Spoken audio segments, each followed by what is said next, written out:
Hi friends, ఈరోజు రోటి పచ్చడి చేస్తున్నాను. ఫస్ట్ మనము పల్లీలని, ఎండుమిర్చిని, కొంచెం ధనియాలు, కొంచెం జీలకర్ర అన్నీ బాండిల్ పెట్టి కొంచెం ఆయిల్ వేసి బాగా వేపుకోవాలి ఫ్రెండ్స్. తర్వాత ఇలా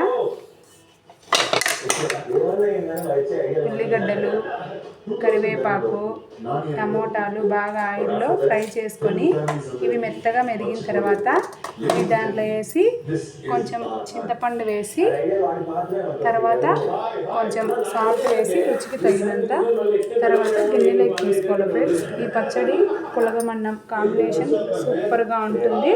ఒకసారి ట్రై చేసి ఎలా ఉంటుందో చెప్పండి ఫ్రెండ్స్. Okay, bye.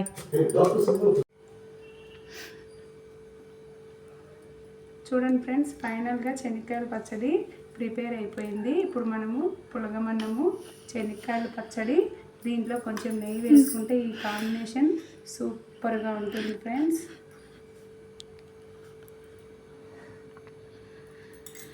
ఓకే.